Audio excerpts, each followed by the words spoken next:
Assalamualaikum warahmatullahi wabarakatuh. Kembali lagi bersama saya Ali Mubin Barok dalam Suluk Motivasi Saung Santri Inayatullah. Sahabat, sudah kita ketahui akhir-akhir ini seringkali terjadi bencana alam di daerah-daerah manapun, seperti gempa, tanah longsor, angin puting beliung, dan lain sebagainya. Namun, pernahkah kita memperhatikan lalu mengambil pelajaran dari keadaan tersebut? Sebelum menjawabnya, perhatikan hikmah berikut ini. Man nazara ilal mukawwanati nazara iradatin wa syahwatin hujiba anil ghairati biha wal intifa'i biha. Jika kita melihat alam dengan pandangan kehendak dan syahwat kita, tentu kita akan berhenti di tengah jalan, lantas lupa dengan semua tujuan awal kita. Lalu, apa yang harus kita lakukan untuk menghindari hal tersebut? Yang harus kita lakukan adalah melihat alam dengan kehendak untuk mengambil pelajaran serta manfaat darinya.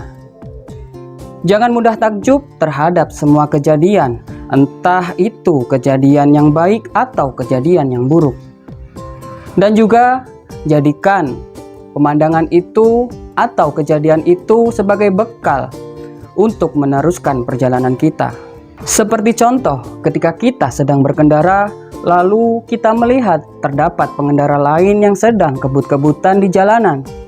Lalu tak lama kemudian, terjadilah sebuah kecelakaan terhadap pengendara tersebut.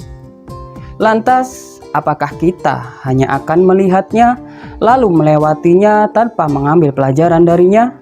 Atau kita menjadikannya sebagai pelajaran supaya kita berhati-hati dalam berkendara? Tentu, pilihan kedua lebih tepat bagi kita. Sahabat, seseorang yang melihat alam dengan kehendak dan syahwat, ia hanya akan melihat tanpa mau mengambil pelajaran darinya.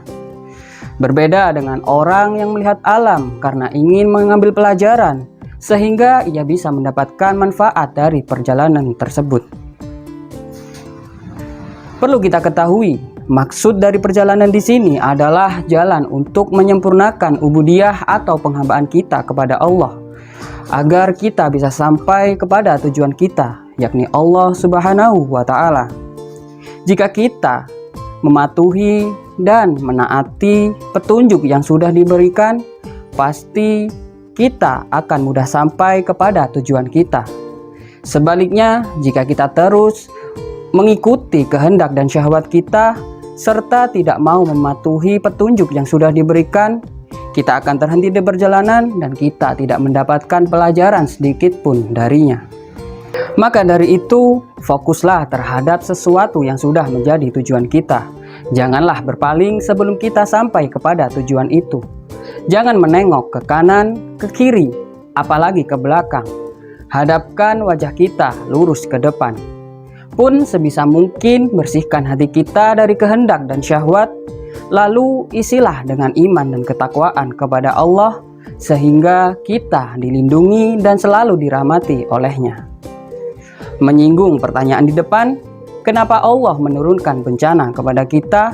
Tidak lain, ia merupakan sebuah rahmat atau kasih sayang Allah kepada kita untuk mengingatkan kita atas semua nikmat-nikmatnya, dan menyuruh kita untuk selalu mensyukuri nikmat apapun yang sudah diberikan olehnya dengan ibadah kita. Semoga bermanfaat. Sekian. Wassalamualaikum warahmatullahi wabarakatuh.